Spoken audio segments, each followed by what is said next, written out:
انعام صاحب، یہ توشہ خانہ کا اس کا تو آپ نے ذکر کیا، اور ان کی تصویر بنانے کی، گفٹ کی، اس کی وجہ سے آپ کو نوکری سے بھی فارغ ہونا پڑا.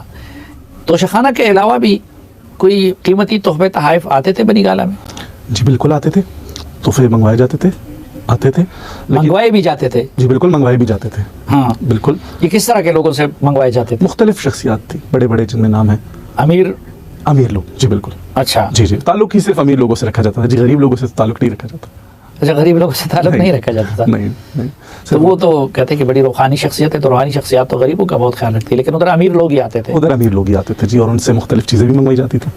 یہ چھٹی کے بعد شام کے وقت جب خان صاحب ادھر چلے جاتے تھے تو رات کے وقت میں زیادہ تر کس طرح کے لوگوں کا آنا جانا ہوتا تھا؟ اس میں ڈفرینٹ لوگ ہوتے تھے جی.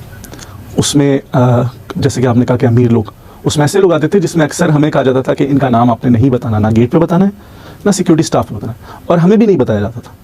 ہمیں صرف گاڑی کا نمبر بتا دیا جاتا تھا، یا اس کے ساتھ جو دوسری گاڑی ہے اس کا نمبر بتا دیا جاتا تھا کہ گاڑی آئے گی، اس کو آپ اوپر بھیج دیجیے گا. اوپر سے مراد میرا یہ ہے کیونکہ گھر کا پورشن اوپر تھا، ان کا جو آفس کا سیکشن تھا جہاں پہ ہم لوگ بیٹھتے تھے وہ نیچے تھا. بنی گالہ میں زیادہ انفلوئنس پی ٹی آئی کے کس بندے کا تھا، کس رہنما کا تھا؟ زلفی بخاری صاحب تھے، فواد چودھری صاحب تھے، یا خورب جاوید تھے، فیصل جاوید تھے؟ کون زیادہ فیصلوں پہ اثر انداز ہوتا تھا، اور بی بی کے کون زیادہ قریب تھا، یا خان صاحب؟ بی بی کے زیادہ قریب جو شروع میں تھا وہ زلفی بخاری تھا. اچھا. زلفی بخاری صاحب بالکل ان کے قریب تھے، زیادہ تر بات چیت بھی ان سے ہوتی تھی. پھر بیچ میں زلفی بخاری صاحب سے واللہ عالم کیا وہ ہوا کہ انہوں نے ان کو منع کر دیا، ان کا نمبر بھی بلاک کر دیا، اور پھر میرے تھرو ان سے بات چیت ہوتی تھی، ان کی جو میسج وغیرہ دینے ہوتے تھے. وہ زلفی صاحب وہ کس طرح کے میسیجز ہوتے تھے؟ سختی کے میسیج ہوتے تھے؟ ڈفرینٹ ٹائپ کے ہوتے تھے جی. سختی کے بھی ہوتے تھے، ہاں، جس میں ایک بندے کو سنائی بھی مطلب آپ یہ بھی کہہ سکتے ہیں کہ سنانے والے میسیجز بھی ہوتے تھے ڈفرینٹ لوگوں کو. جی یہ بات درست ہے کہ وہ کچھ لوگوں کو آپ کے ذریعے ڈانٹ پلاتی تھی یا رسوا کرتی تھی؟ جی بالکل صافی صاحب، اس بات میں بالکل حقیقت ہے، یہ 100%.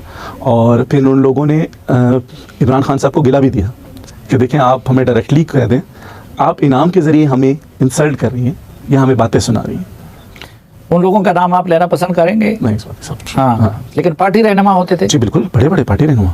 اچھا جی جی بالکل. اچھا، یہ جو کہا جاتا ہے کہ جہانگیر ترین صاحب کو وہاں سے فارغ کرنے میں بشرا بی بی کا بھی کوئی رول تھا، یہ حقیقت ہے؟ جی بالکل حقیقت ہے، کیونکہ بشرا بی بی کو لگتا تھا کہ جو عمران خان صاحب کی وجہ سے یہ لوگ بہت زیادہ فیمس ان کی وجہ سے ہوئے ہیں، یا یہ فائدے یہ لوگ لیتے جا رہے ہیں، عمران خان صاحب کا نام یوز کر رہے ہیں، تو اس کو ان چیزوں سے بڑی زیادہ آپ کہہ سکتے ہیں گرجز تھے ان سے، ترین صاحب سے. تو بالکل اس میں کوئی وہ نہیں ہے، دو رائے نہیں ہے کہ ان کو دور کرنے میں بیگم صاحبہ کا بہت بڑا ہاتھ ہے. لیکن وہ جہانگیر ترین سے کس چیز پہ ناراض ہوئی تھی؟ ڈفرینٹ چیزیں تھی صافی صاحب کہ مطلب ایک تو جو مین جو چیز تھی وہ پنجاب کے معاملات تھے. اچھا. پنجاب کے معاملات، کیونکہ پنجاب میں ترین صاحب آپ زیادہ تر کام رکھتے تھے، چیزیں بھی، خیر وہ پرائم منسٹر ہاؤس کو بھی دیکھتے تھے، لیکن پنجاب میں ان کو اس چیز سے بڑا وہ زیادہ وہ تھا کہ بھئی یہ پنجاب میں کیوں اتنا زیادہ فیمس ہے، جو ان کا لگایا ہوا بندہ تھا اس سے زیادہ جو کام ہوتے ہیں یا اس سے زیادہ لوگ جو عزت کرتے ہیں، رسپیکٹ کرتے ہیں، وہ ترین صاحب کی کرتے ہیں. ایسا کیوں ہے؟ جبکہ ایک بندے کو اللہ نے عزت دی ہے تو اس سے کوئی بندہ نہیں چھین سکتا. تو یہ حقیقت ہے کہ ان کو عمران خان صاحب سے دور کرانے میں محترمہ کا ہاتھ بہت تھا، بشرا بی بی. اور اون چودھری کو دور کرنے میں یا نکالنے میں اس میں بھی بشرا بی بی کا کوئی ہاتھ تھا؟ اون چودھری صاحب نے تو خود ہی ایکسپلین کیا، اور میں نے نا ایک دن نعیم الحق صاحب سے پوچھا بھی تھا. نہیں، وہ تو ہم نے اون کا ورژن سنا ہے نا، لیکن بی بی کے ساتھ آپ تھے نا. ان کو بی بی صاحبہ کو زیادہ مسئلہ اون چودھری صاحب سے یہ تھا کہ آپ خان صاحب سے زیادہ وفادار اون چودھری صاحب اور علیم خان صاحب کے، آپ جو ہے زیادہ تر ان کے وفادار ہیں. اچھا، یہ ان پہ شک کرتے تھے؟ جی ان پہ شک تھا ان کو کہ آپ علیم خان کے زیادہ وفادار ہیں، اور جہانگیر ترین صاحب کے، اور جہانگیر ترین صاحب کے. تو اس لیے ان کو بیٹھے بیٹھے، اور جس رات آپ کو پتہ ہی ہوگا کہ جس دن عمران خان صاحب نے اوتھ لینا تھا پرائم منسٹر کا، اس رات ان کو فارغ کر دیا. اور میں یہاں پہ یہی کہوں گا کہ میں اور اون بیچارہ رات کو 12-1 بجے تک کارڈز بانٹتے رہے، اور اس کے بعد ایک دم جی نعیم الحق صاحب کی ان کو کال آ جاتی ہے کہ کل آپ نے نہیں آنا، کیونکہ محترمہ نے خواب دیکھا ہے کہ آپ اچھا ٹھیک نہیں ہے ان کے لیے.